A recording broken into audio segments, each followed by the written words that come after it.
Hello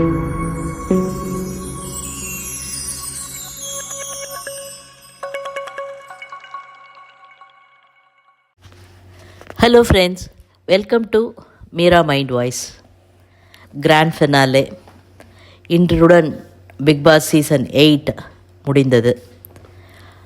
எல்லாருக்கும் தெரிஞ்ச மாதிரி, எல்லாரும் யூகிச்ச மாதிரி சின்ன சின்ன சந்தேகங்கள் இங்கே இருந்தாலும் ஆல்மோஸ்ட் எல்லாருக்குமே தெரிஞ்சிருச்சு முத்துக்குமரன் தான் வின்னர் அப்படின்னுட்டு. அதே மாதிரி முத்துக்குமரன் வின்னர். மற்றது என்ன நடந்தது, ஏது நடந்ததுன்னு பார்க்க போகிறதுக்கு முன்னாடி இந்த சேனலை தடவையாக பார்க்குறவங்க சப்ஸ்கிரைப் பண்ணிக்கோங்க. ஃபஸ்ட்டு இன்றைக்கி ஈவினிங் 6 மணிக்கு ஷோ ஆரம்பித்தாங்க. எல்லா கண்டஸ்டன்ஸும் வந்தாங்க. ரெண்டு பேராக சேர்ந்து வந்தாங்க. நல்லா இருந்தது, கலர்ஃபுல்லாக. ஜாக்லின் அவங்க ட்ராஃபியை எடுத்துகிட்டு வந்தாங்க. வந்ததுக்கப்புறமா விஜய் சேதுபதி வந்துட்டு ஜாக்லினை மேடை கூப்பிட்டு அவங்களுக்கு ஏவி காட்டினார். ஏவி காட்டினதுக்கு அப்புறமா ராணவக்கிட்ட பேசினார். ராணவக்கிட்ட பேசிட்டு நீ சொல்கிறதெல்லாம் அப்பட்டமான பொய் அப்படின்னாரு. அதாவது கண்டஸ்டன்ஸ் எல்லாருக்கிட்டேயும் நீங்கள் என்ன ஃபீல் பண்ணினீங்க அப்படிங்கிற மாதிரி கேட்டுட்டு ஆனந்தி ஃபஸ்ட்டு பேசினாங்க. அவங்களுடைய எக்ஸ்பீரியன்ஸை நல்லா அழகாக தெளிவான இதில் எடுத்து வச்சாங்க. அதுக்கப்புறமா தான் ராணவிட்ட பேசிவிட்டு நீ சொல்கிறதெல்லாம் அப்பட்டமான போய் நான் போயிட்டு வந்து அப்புறம் பேசுகிறேன்ட்டு போயிட்டார். திரும்பி வந்து சுனிதா கிட்ட, தீபக் கிட்ட, மஞ்சரி, தர்ஷிகா, அன்ஷிதா எல்லாருக்குமே இது பண்ணினாங்க. அன்ஷிதா வந்து சொன்னாங்க, நான் வந்து உள்ளே வரும்போது நிறைய மனக்குழப்பங்களோடு வந்தேன், திரும்ப வெளில போயிட்டு அது எல்லாத்தையும் முறிச்சிட்டு இது பண்ணினேன். இந்த வீட்டுனால ஐ ப்ராட் பேக் அன்ஷிதா. நான் யாருன்னு உணர்ந்து நான் என் காலில் நிற்கிறதுக்கு இது உதவியாக இருந்ததுங்கிற மாதிரி. தர்ஷா தான் செம காமெடி. வீட்டுக்கு போய் கிட்டத்தட்ட 1 மாதத்துக்கு பிரியாணியாக ஆர்டர் பண்ணி வாங்கி வச்சுக்கிட்டு ஒரு நீலாம்பரி ஸ்டைலில் வீட்டு கதவை சாத்தி உட்காந்து 24/7 பிக் பாஸை பார்த்துட்டு இருந்திருக்காங்க. உடனே அவர் சொன்னார், நீங்கள் வீட்டுக்குள்ளே வரும்போது அந்த நீலாம்பரி எஃபெக்ட் தெரிஞ்சுது. பிகாஸ் வந்தோடனே எல்லாத்தையும் ஹார்ஷாக பேசிகிட்டு இருந்தாங்க இல்லையா. வந்ததுலேயே அவங்களும் ஆர்னவும் தான் பயங்கர ஹார்ஷாக பேசிகிட்டு இருந்தது. அதையே பார்த்துட்டு இருந்திருக்காங்க. அடுத்தது ஜெஃப்ரி, ரஞ்சித் எல்லாரோட்டையும் பேசினார். ரஞ்சித்துக்கிட்ட சொல்லிட்டார், சார் உங்கள்கிட்ட பேசுகிறதுக்கு எனக்கு ஒன்றும் இல்லை, நீங்கள் ரொம்ப பெரியவர் அப்படிங்கிற மாதிரி. அப்புறமா முதல் நாள் நிகழ்வுகள் நேற்றுக்கு நம்மளுக்கு 24 hours வந்து ஸ்டாப் பண்ணாங்க இல்லையா.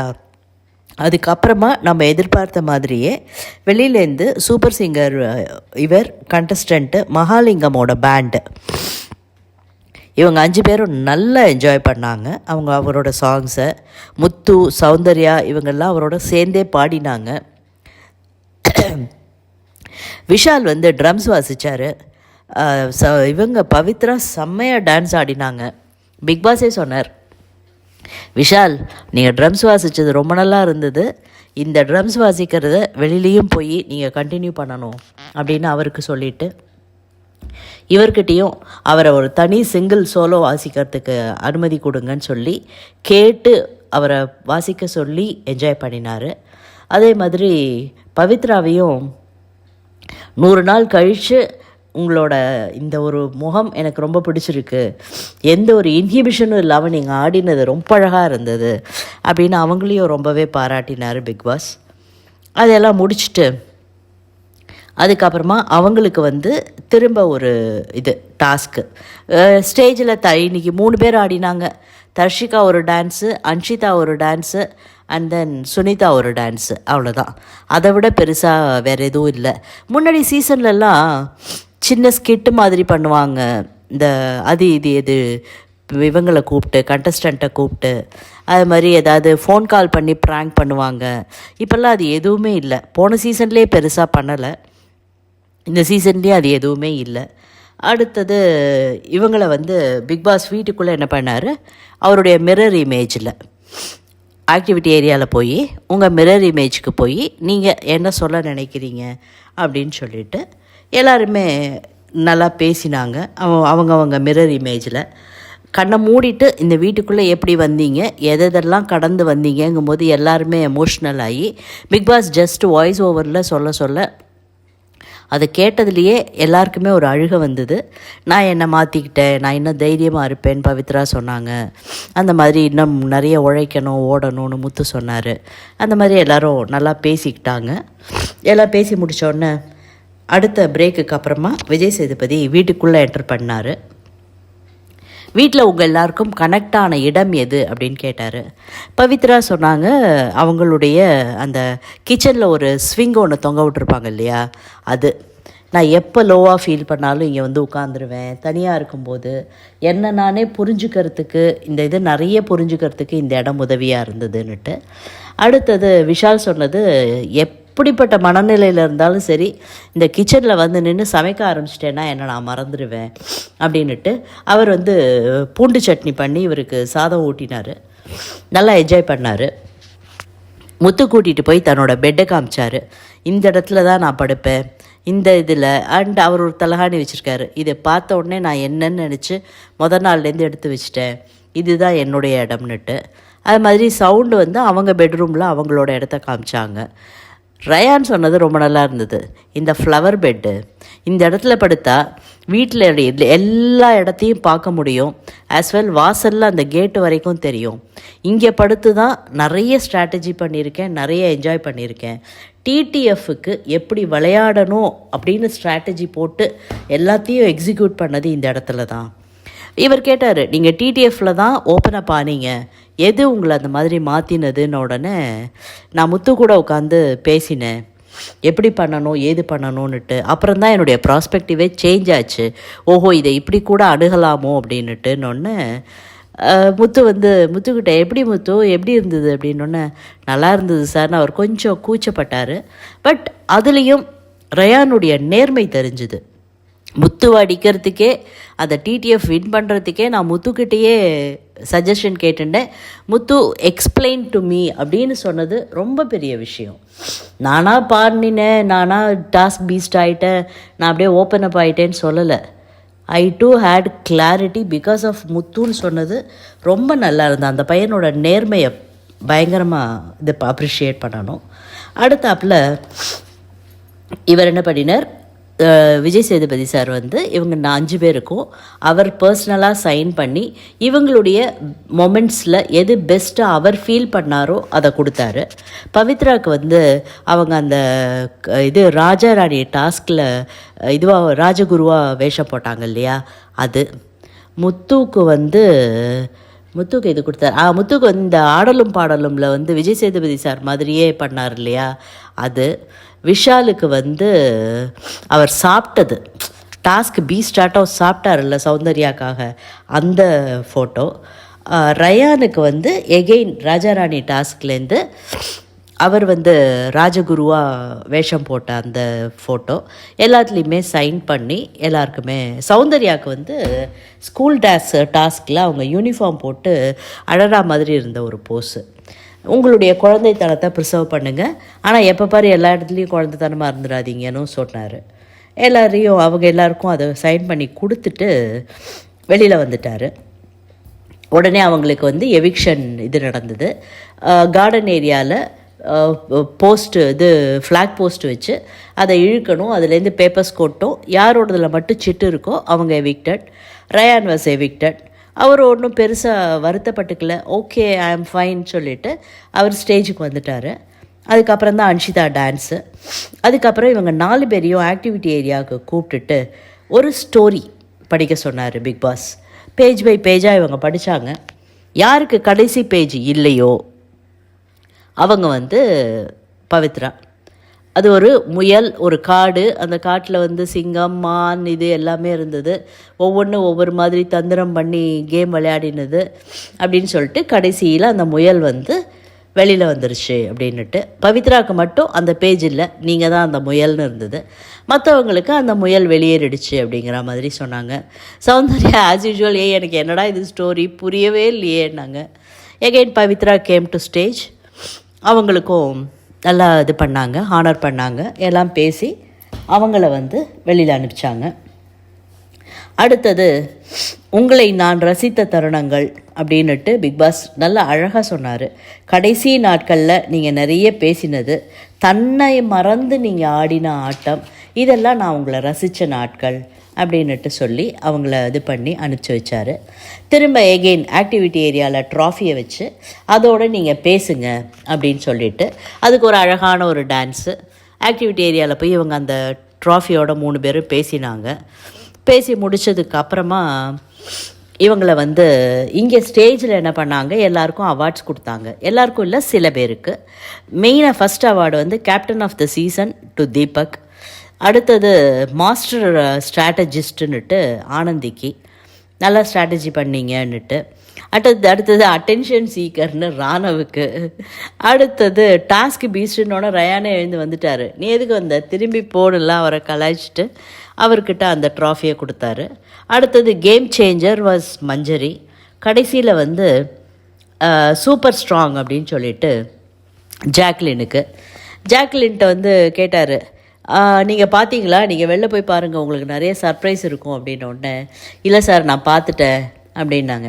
அதாவது கூடவே இருந்து இந்த மாதிரி முதுகில் குத்துவாங்கன்னு நான் எதிர்பார்க்கலங்கிற மாதிரி ஜெஃப்ரியை சொன்னாங்க. ஜெஃப்ரி எதுவுமே பதில் சொல்லலை.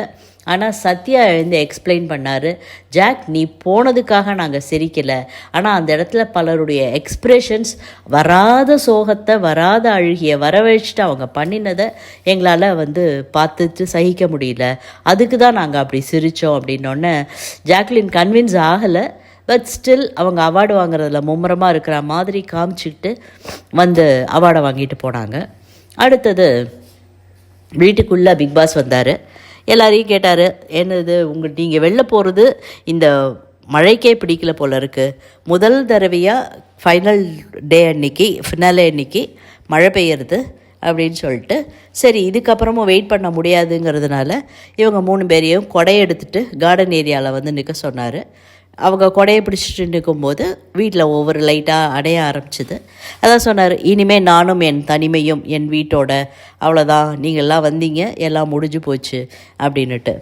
விஜய் சேதுபதியும் உள்ளே வந்தப்போ சொன்னார், நான் முதல்ல இந்த வீடு ரெடியானப்போ பார்த்தேன், அப்போ இது ஒரு கட்டடமாட்டம் இருந்தது, ஆனால் இப்போ உள்ளே வரும்போது தான் அந்த வைப்ரேஷன் எனக்கு ஒரு வீடுங்கிற ஒரு ஃபீல் கொடுக்குது அப்படின்னு சொல்லிட்டு. இவங்க அத்தனை பேருமே உண்மையாக அந்த வீட்டுக்குள்ளே வாழ்ந்திருக்காங்க, நிறைய நடிச்சிருக்காங்க, நிறைய அழுதுருக்காங்க, நிறைய செஞ்சுருக்காங்க, ஆனாலும் ஒரு வைப்ரேஷன் இருந்தது அது உள்ளுக்குள்ளே. அடுத்தாப்பில் இதை சொன்னார் பிக்பாஸ் மெயினாக, சமூக வலைதளங்களை விளம்பரத்துக்கு பயன்படுத்திக்கோங்க, அங்கே போய் அங்கீகாரத்தை தேடாதீங்க அப்படின்னு சொல்லிட்டு. நல்லா இருந்தது அது. மேபி இவங்க எல்லாருமே சொல்கிறது என்னென்னா, முத்துவுக்கும் பிஆர் ஒர்க் நடந்திருக்கு, சமூக வலைதளத்தில் வேலை நடந்திருக்கு, சௌந்தர்யாவுக்கும் சமூக வலைதளத்தில் வேலை நடந்திருக்கு அப்படிங்கிற மாதிரி.